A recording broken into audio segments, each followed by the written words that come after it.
my boss at the time literally sat me down and redlined everything I was doing. And it was basically, I was writing gobbledygook. I was thinking differently.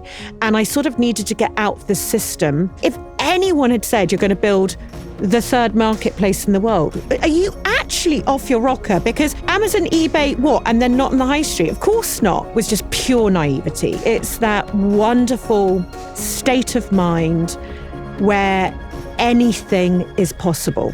You are going to change the world. Holly Tucker is many things: mother, founder, philanthropist, ambassador, podcaster, author, and dyslexic. She's made small businesses her lifeblood as the founder of Europe's biggest small business marketplace, Not on the High Street, and now Holly & Co. Her approach to entrepreneurship is anything but conventional, leveraging her dyslexia as a powerful asset in the world of business. Let's get into it. Let's see how great minds think differently.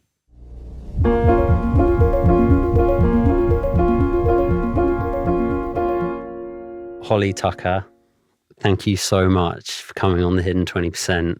I'm so honoured to be here. We've both set up things and grown them, sold them, and then decided actually we want to go back to the beginning and start some new things. Yeah. Why have you done that? It's probably just why you're doing it as well.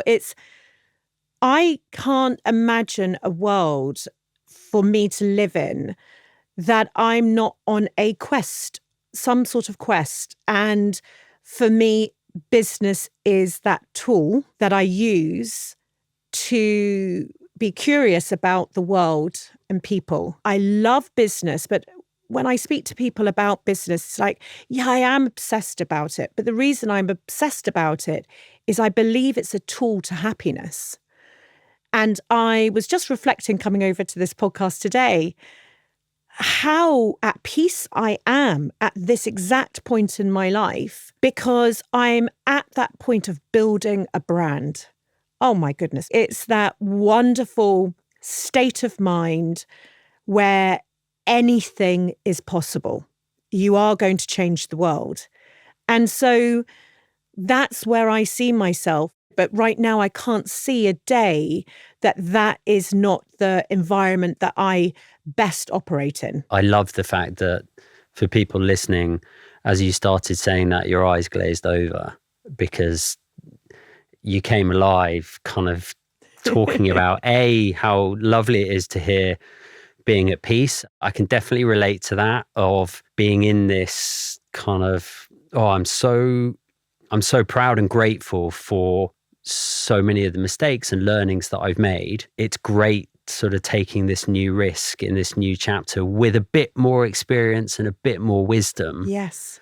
And I've heard you talk about naivety being such an awesome asset.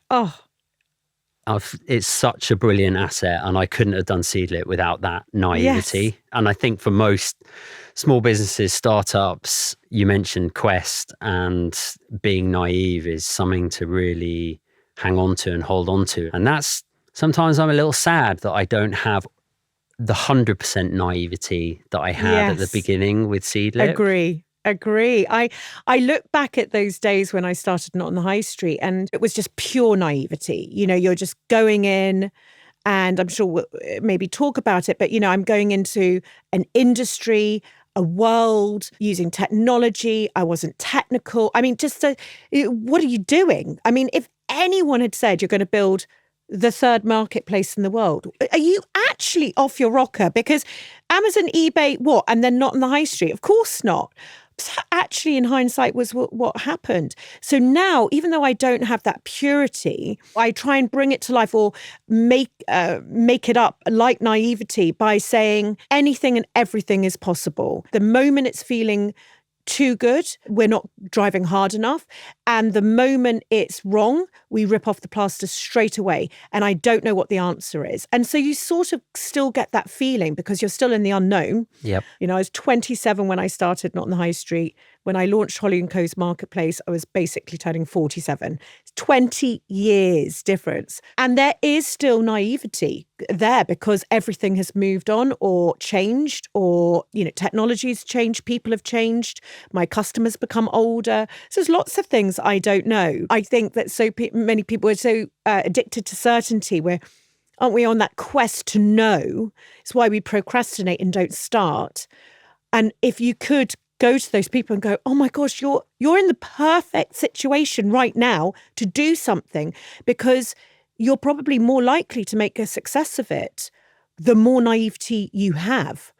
It's the irony, isn't it? The irony of it, absolutely. Because most people think, I don't have the experience for that, I don't know how to do that, and therefore don't. Yeah. And the irony is that, well, you take a few steps and the snowball begins and you're off. The whole point is you don't know. That means that you will go into that industry, into wherever you're going, and everyone who knows have been now caught in a trap. They're on the way. They're following the path of least resistance, even if they think they're not. Yes. Subconsciously. Subconsciously you're doing it, right? Yeah, absolutely. But if you're on the beginning and you don't know, there is a possibility you will start your own path, and hence that will become your USP and you will be successful.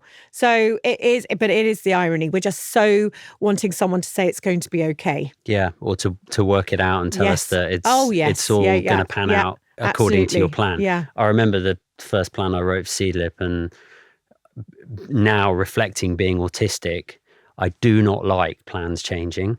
Right. And so I wrote this big plan, spent way too long on it. It's color-coded. I was all over Gantt charts and Excel and, every single thing that you needed to do to launch a business. Learned forecasting and value chains and P&L's lovely 5-year model. And I was kind of like, well, that's how it's going to go. Because I've really thought about this and I've really done my homework. And, I thought these 1,000 bottles were going to sell in 6 months, and they sold in 3 weeks. The plan went out the window, and that really annoyed me. Yes. Do you like a plan? Do I like a plan? I was just going to say I love a plan, but I don't actually know anymore. I like knowing what the vision is. So I recently launched my marketplace, Holly & Co., and I had some hypotheses and they all fell flat on their face. And only recently, we're only 6 months old now, I had an epiphany. And the epiphany has now allowed me to put the sort of lasso on the moon. And I'm quite visual because I'm dyslexic, holding that rope back here. And now I've got that sort of tight anchor to the rest of my life. Yeah. I'm okay, sort of, with a more fluid plan, how we're going to survive, what we need to do, et cetera, absolutely. Need it all in place, need all the basics absolutely in place. But do I then need to be so stringent on, how the week will? I normally start the week and then I cancel a load of things at the beginning of the week because that's not my flow that's going to happen. And I know that rope on that moon is tugging in another direction and I need to follow what that is right now. So I like all the foundations. I'm absolutely a stickler for professional standards. I like efficiency beyond because I'm addicted to life. So I really need to squeeze the lemon out of life. So I think maybe in my earlier years building businesses, I liked plans more because it felt safe and that's how it's going to go. Now, when it's absolutely almost worthless potentially, because when that tug of that rope happens, you've got to go and call, the opportunity has just presented itself. Yep. You need to go and explore it. Yeah. And so, but I think that once you hit the vision, I thought I had the vision when I started Holly & Co. and I did, but it's just clicked in. My life's mission has just clicked in. Now I'm okay. I'm much more able to be fluid because I've got a 20-year quest. And what is the moon? Generally, the moon is that I feel like my life's work will be a female champion in various ways. And if I can be of service to her, I will. I'm trying to just create a way of living for women that they can think, if I want to go off the beaten path, I can. If I want to start my own business, I can. Women can have it all. Do you know what I mean? It's those sorts of things that I'm very passionate about. I'm very passionate about the state of retail. And we should be trying to consume in a better way. And for me, it's small businesses. I believe that they are the trailblazers of our high streets, of industry, the way that they think. I specifically like creative small businesses, and even more specifically run by people that create with their hands. And I want to help the retail industry, and every single occasion you buy for anything, putting small businesses at the forefront. And it's why I started Not on the High Street, why I've got Holly & Co. That's a small business marketplace. But on top of that, now I want to start empowering women who spend 80% of the disposable income. And still, the conversations happens in my house. The doorbell goes, oh, what have you bought? What have you bought again? Or what have we bought Johnny for his birthday? What's for Christmas presents? Or all these sorts of things. The home, how it looks, the child, their birthday, a loved one's going through depression. I actually believe that the way that a woman consumes and that how she conducts herself in retail keeps our families together. It is the way that she creatively expresses herself. She shows thought. She creates the community around a family unit. She creates the deep ties that actually, in my lived experience and my 20 years of doing this, men don't necessarily. And so I want to start changing the face of retail and shopping, actually. People could think about it as being frivolous and vacuous and, oh, it's what she does. And, oh, she spends so much money, hide the shopping bags and all this sort of stuff. But what I've got to, and what my moon is and what I'm going to start building, is a new way of talking about this. It's actually a female movement. Where would we be without the friend to go and pick up Lucy because you're stuck at work? That friend knows you care about them. How did you make her know that you care about them? Well, you've never forgotten her birthday. And when her mother died, you sent her that card. And you gave that time to her. Now, when that card arrived in the post, is that just another thing I've bought? Or was that actually creating the village around my family, around community, around my locals, my parents, my anything? I actually now, my epiphany is, it's so lazy to think of shopping in that way. It's actually far deeper. If you can then mix in, when you do consume, shop from people who are striving to build their businesses, those who are caring for the planet more than anybody else. I love that you have the neurodivergent friendly badge on Holly & Co. Absolutely. I mean, the way people think, what they create is incredible. It is. I always, when I talk to the young and they'll talk to me about it, I'm like, oh, gosh, you were born with a super cape on and your friends don't have it, by the way. And yes, it's going to be hard here and there, but just so you know, when you get to my age, the Olympic sport that you're in, that you've trained for all your life, is thinking differently. Yeah. Oh, everyone's going to want a part of that. But I read this stat yesterday that just totally floored me. 85% of children are ashamed of their dyslexia. Why do you think that is? I can believe that as well. I absolutely can believe it. And I think that there's some great work going on out there. But if you're just in a day-to-day in a school, you're finding things difficult, there might not be the resources that you need. I do get it.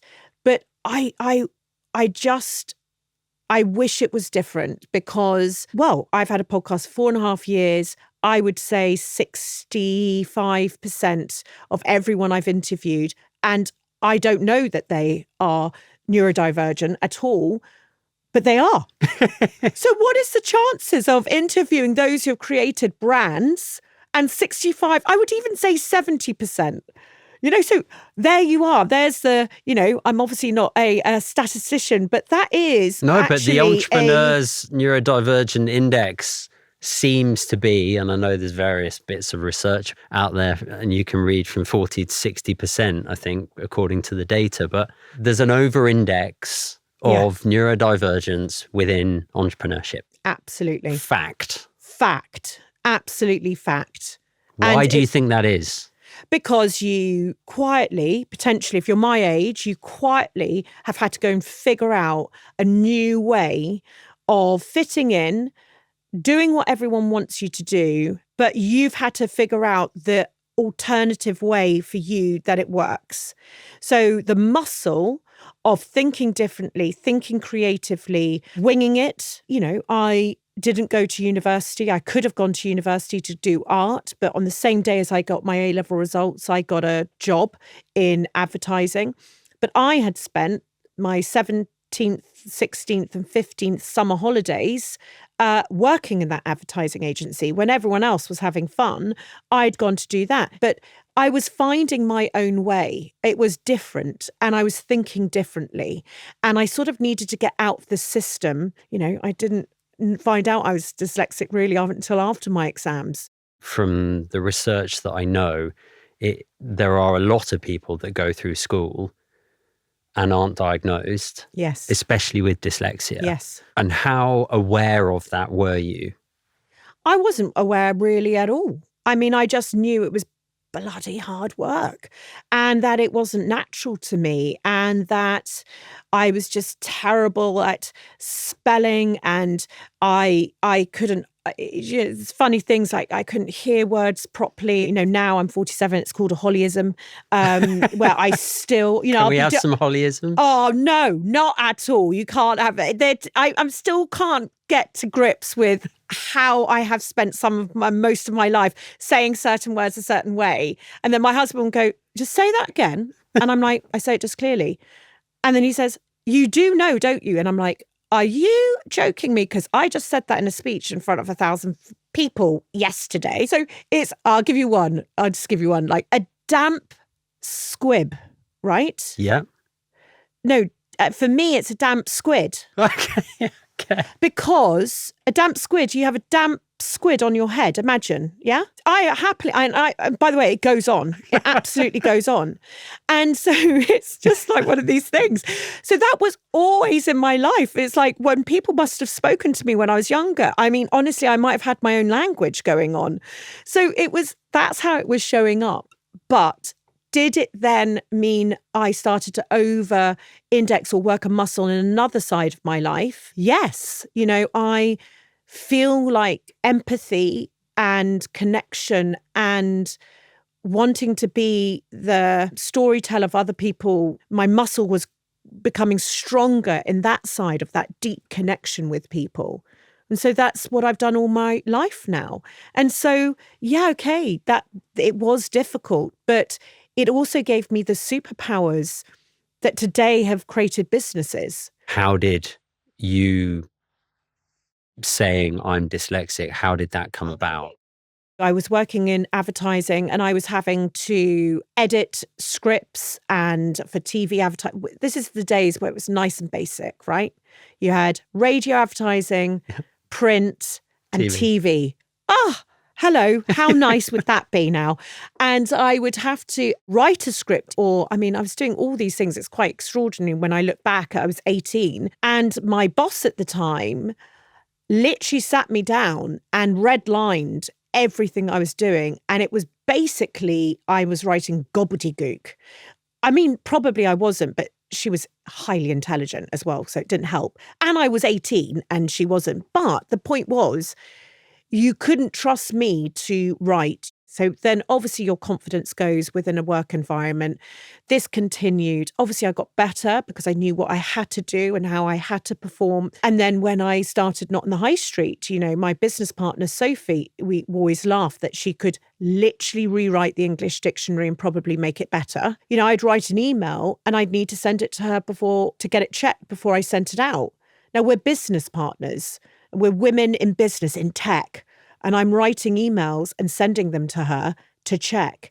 And then when I didn't do it, when I was annoyed and I just wanted to send out that email, it was ridiculously embarrassing. She must have been looking like, this is brand representation. You can't even write. And then it goes further to when I started Holly & Co 10 years ago. And I again, I wanted to speak, and the medium was Instagram, but that meant writing, and I didn't know how I could do it. So I started to write these posts, and then I would send them to my sister who I've worked with for 18 years. And, she would look at them and she would say, you know what, actually, maybe this is just you. You do have your Hollyisms. You do have that mistake. You do have that. And actually, that started to free me up. So, when you're young, you feel, I couldn't have turned around to the boss and I couldn't have said, but that's just the way I am. Actually, Amber Soler needs to be able to, not be spelt like that. Not be spelt like that on TV. But then turning into the thing, which is actually that medium of social media allowed me to be who I am. And I always remember at that exact point in time as well, I just thought, I am going to embrace this so much. I want to write now. I love writing. So I bought all the basic books. I think it was like 7 to 14-year-olds, all the writing books, all learning punctuation, spelling, everything. And I would get my son, who at the time was like 11 or 12, to correct my work for me. And I would just do these books over all the time. His English tutor, I'd get her to, can you just come and just look at my work? I'm just going to, because I was just like, I want to step by step work on this. But yeah, I didn't have shame in it. I was at the age that I could take it on almost. I gone through so much anyway. So I was like, okay, I can do a workbook for a 10-year-old at whatever I was, 40 years old. But thank God for it. I also think pretty visually. So yeah, sort of seeing the picture of you doing some work and asking your son to mark it, I think tells me two things about you. One, that you aren't afraid of kind of going, look, this is me actually, and I want to sort this out. So I'm going to be open about that and going to do it. And two, that you're incredibly driven and quite bloody minded with the right amount of kind of stubbornness to kind of go, this is annoying me enough and I want to get better at it. And when you think about it, if you're blessed with curiosity, it travels throughout your life, doesn't it? It's to yourself, to what's the limits, even though I know I've worked incredibly hard and achieved great things. But really, have I really set my mind to really achieving the impossible? Probably not. I mean, I have, but probably not. So that's all to come still. Which is exciting. I mean, why wouldn't you want to live that life? It's just an amazing thing. Do you think dyslexic people are great for business? Completely and utterly. I think neurodivergence is brilliant for business. Why? So for me, I hadn't gone to university, but I call it University of Life. I was 18 when I went out into that world. I put myself into those situations. I'm a good storyteller in business. You need to be able to tell a story.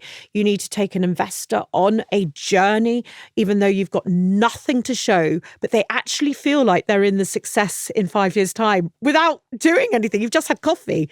Those sorts of things I think are incredible in business. That's what you need. So I think that actually having that in an office environment, that's the degree that neurodivergent people have done. Whether they've gone and done a degree, it's another degree that they've gained that other people haven't.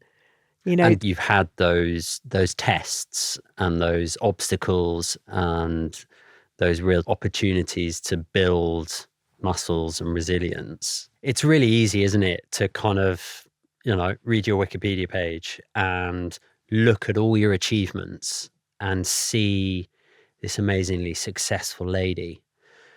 Can you help just give listeners and viewers just a bit more context, I guess, and understanding of how you got there and where you've come from? Because I know it's not always been easy. Yeah, absolutely. I love that phrase, this sort of 20-year overnight success type thing. It's the same when you look at sort of the personal side of, I think, so many founders' lives. And certainly I think as women, you definitely try and keep anything that anyone could hold on to against you back. It's why you don't actually hear a lot about the bad stories of when founders sell their businesses and if they're women, or the way that they've been treated. It's kept very, very quiet because again, it's the, I can't have anything tarnish my female representation. I'm one of very few who are in the room anyway. But when I started out, leaving school, I actually got married to my childhood sweetheart, which all seemed very, very logical. As I said, I'd built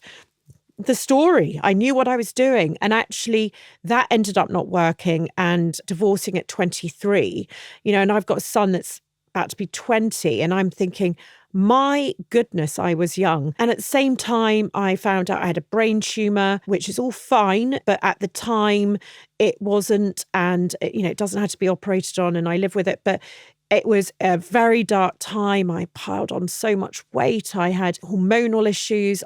Just everything. And going through a divorce so young, trying to hold down a job, having to maybe lose my home and all these sorts of things. It was really, really dark. I mean, just so dark. I didn't know if I was going to ever make it back out of it.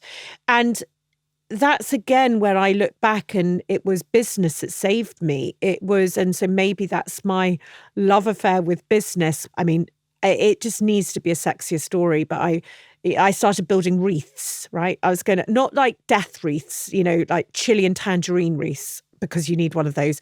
Actually, you do, by the way. And then I put on an event and a fair to sell my wreaths at, and that then ended up basically becoming a fair business. That ended up becoming not in the high street, like those were the stepping stones.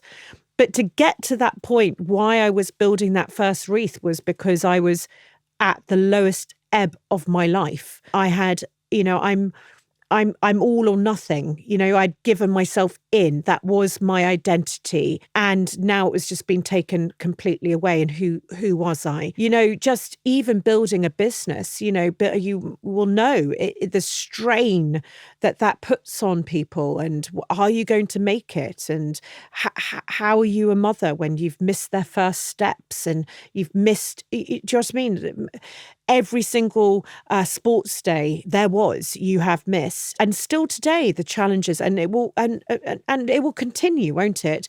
Is the other side to building businesses, to being entrepreneurial, to being positive. It's the light and shade, isn't it, of the journey? And the one thing I know is 100% true. Is that things are not going to work. Yeah. The thing that we don't know is how many things are going to work. And that's literally the game. Yeah, absolutely. That is literally the game. Yeah. And becoming comfortable with the dark times, if you can. I mean, obviously, it's at different levels of dark times. But as you said, knowing that you cannot be happy all the time and that actually happiness is the result of not being happy.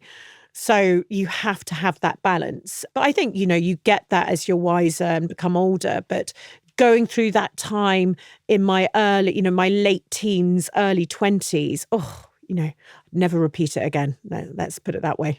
Do you think that's par for the course of neurodivergence, of people that think differently? Do you think those struggles have to be there? Potentially, could it be that because you're finding a new path and thus you're more open to not standard ways of doing things, do you feel you can get married at 21? Yes. Do you feel you can start a business with a 3-month-old baby? Yes. So thus you take more risks, maybe. So I hadn't ever thought of it like that, but I've definitely always wanted to do things differently, not for the sake of doing it different. Not just because. Yeah, I don't know. It's more I have a vision, or I've already gone into the future of being married young and what that is going to be, or I've gone into the future of what Not in the High Street is, and I've bought the URLs across the globe, even though we can't afford the heating. And you know what I mean? My sister's being paid in white wine on a Friday. It's I've already gone there though. But I hear it from you and I hear it from dyslexics of being able to really brilliantly fast forward the tape. And like you said, you're buying URLs and you can't afford the heating yet. And I'm guessing, and you correct me if I'm wrong, when it comes to like the world of tech, having a brain like yours that can fast forward the tape seems to be a really helpful tool that dyslexics have within their arsenal. Well, the fast forwarding the tape, the visualization allows me to now paint the picture and storytell. And it helps small businesses join us and be part of us because they feel safe in the knowledge that this is how it's going to be. If you're looking for investors or ambassadors or those sorts of people to help you, advisors, I know the PR it's going to have. I know the spread. I can see the photographer taking the picture of the people who don't even know that they're going to be part of it. You know, the power of our thought, the power of knowing it, believing in it, being it, having that positive mindset, but also dialogue internally. That even though, and when you're, as you know, building a business and it's fast and furious, 99% of it is, if you're on a roller coaster, it's on the down, right? Yeah. So that's 99%. The power of that dialogue that you have internally, because you could say all of this on this lovely podcast, right? And I could go to bed and I could go, that sounded pretty good, didn't it? You know, I'd believe it sort of, but not really. And my work now is when those moments happen, because of course they do, is to go, if you don't see it continuously, it might not happen. So I'm working on that, the low moments, the inner sabotage that can happen. I'm working on those things. And those are, I mean, last Friday, I thought I was king of the world. Everything just worked. And yeah. You were in the flow. Oh, it's just in the zone. Yes, so good. And still naively when that happens, I forget that it's not always going to be like that, right? Yeah. Because then that was Friday, the last working day of the week. And then Monday came, and for whatever reason, it didn't work as a day. And it didn't flow. I wanted to close everything. Mm-hmm. Stop the business, stop the charity, forget the podcast. Enough. Why am I doing this to myself? Yeah. And then Tuesday was okay again. Yeah. And so this sort of game of snakes and ladders. And I just said to myself that I wanted to close the business, but I didn't take any action towards closing the business. It's exactly that moment that you're talking about, that we all have, especially building businesses, that I am now, because I used to allow it even to continue for the day. I'm actually now pulling that and saying, a thought is a thought. The more I allow that to take over my day and not take hold of it, the further away I am going to be to the quest. So it's not easy because the day's still shocking, right? Let's just say whatever, someone's let you down, something's not happened, whatever. But I'm trying to not lose the day even. I'm not even trying to lose the hour. How do you do that? How are you becoming more efficient, basically? By actually those two things, a feeling and a thought are not facts. So the day changed. And even if it's a fact, someone's literally just gone, no, Holly. And I'm like, I do not like that word. Thank you very much. Okay, it's a no. There is a reason it's a no. The faster I can move on, I will get back into a zone. I'm training myself to say, okay, you can have it for a moment. Now you've got to get yourself out of it. Okay, the universe shut that door and there was a reason for it.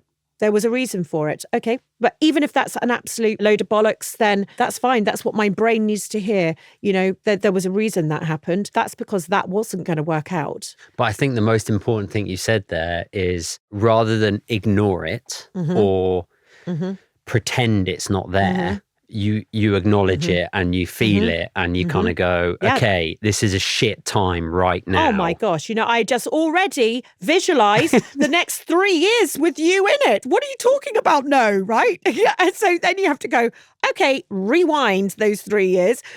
But there will be a reason. And if I look back at the 20 years of business I've been in, every time something hasn't gone correctly, or you've gone against the gut instinct, or you've gone against that sort of, you know, you've tried to force, you know, with a Holly Hurricane, I can force doors open.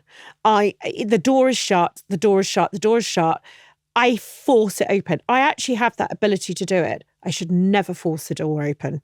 Okay. Every single time I have forced the door open, or every single time I've gone against the gut instinct, or knowing I shouldn't go through that door, I shouldn't do it, I shouldn't hire that person, I shouldn't, ignore the fact that this is going to change the entire culture of this company, but maybe it won't. I have absolutely messed it up. I have paid the hugest of prices. Every single price I have actually experienced and paid because of that. So now I'm like, there will be a reason. There is a better opportunity coming. Somehow you've got to survive to get that new opportunity. And so far since the epiphany, I'm almost using that as a mark in the sand, as an experiment. It has worked. It's an amazing thing. I'm totally with you. I'm so totally with you in everything that you've just said. And that goes right through to you sitting in that chair, right? I kind of feel like half the battle is being able to get your head up. And I'm such a sponge. I kind of I love patterns. So all I have to do is expose myself to enough different sources and I can join dots and make decisions and create stuff. And when it feels great to know that, because then you can harness it. Absolutely. And I think part of, a lot of that is around thinking differently. And a lot of that is around curiosity. And a lot of that's around the kind of naivety of like, who am I to kind of go, I'm going to set up a charity and we're going to launch a podcast. And what right do I have to do that?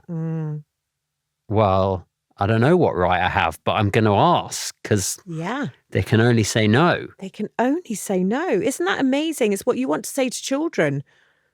What's the worst that can happen here? No. That's okay, saying no. But you asked. And from asking, what did you just learn? What connection did you just make? You just made another connection of a human being. Do you know the power of meeting the right human beings? Humans that you meet are your tools in your toolkit. And so even if the answer is no, just still maintain that connection. No for now, could be not a no later. You want to tell people, stop being so set in your way, thinking one thing is going to change the world. The mental's going to have all the answer, everything. You've got to go on your own journey. That's the entire point. To the beginning of our conversation, naivety. If you don't go on your own journey and learn your own lessons, you will not have your own unique experience, which will lead you to the unique brand that you're creating. Wise words. What advice, Holly, would you give to neurodivergent people who are wanting to start a business? If you're listening to this wonderful podcast, this is the moment.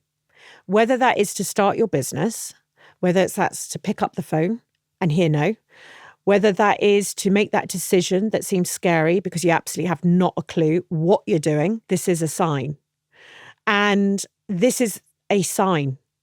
To anyone watching this is the sign that actually this entirely unique, incredible being that you are, 1 in 400 trillion chances of being born, and you're either about to start a business, you're doing something, you're going to do something brave, the odds are it's going to work, but you're going to stop it working. So this is the sign. I like that. I've absolutely loved talking to you, Holly. You are an inspiration. Your passion, your drive, your commitment is really, really admirable. And the work that you are doing to create this legacy for women, for my daughters, I'm just totally behind you. I also love how you talk about dyslexia, and I love how you frame it. I love your attitude towards it. And I just think that for people listening will be incredibly helpful. What you've created is wonderful. The way you've thought about things in your industry and the way that you put that across, it's just phenomenal. And Thank so you. I'm really honored to be here. Thank you. We do ask our guests to bring us an object that means something to you. What have you brought for us today? I have bought a hand-etched, of course, bottle from one of my amazing small businesses. He's called Andy. And he created a business called Mend Your Head, Vinegar and Brown Paper, because he was actually a copywriter in advertising and he burnt out. He basically had a breakdown, and he is an amazing guy, and he had to leave that whole world. He basically created an entire huge career and he had to leave, and he became an etcher. And he said to me once, he was my first guest on my podcast 4.5 years ago, and he said, now at the age of 40, I finally realise who I was always meant to be. So he uses the form of etching on glass. This says entrepreneurial spirit, because he has a way with words, unbelievable way with words. And I have filled it with glitter because I think entrepreneurial spirit and the journey of an entrepreneur and what we do, what you've done, basically brings glitter, light, colour to industry, society and the planet. So that is my contribution. Thank you so much, Holly. Thank you so much for having me. Thank you.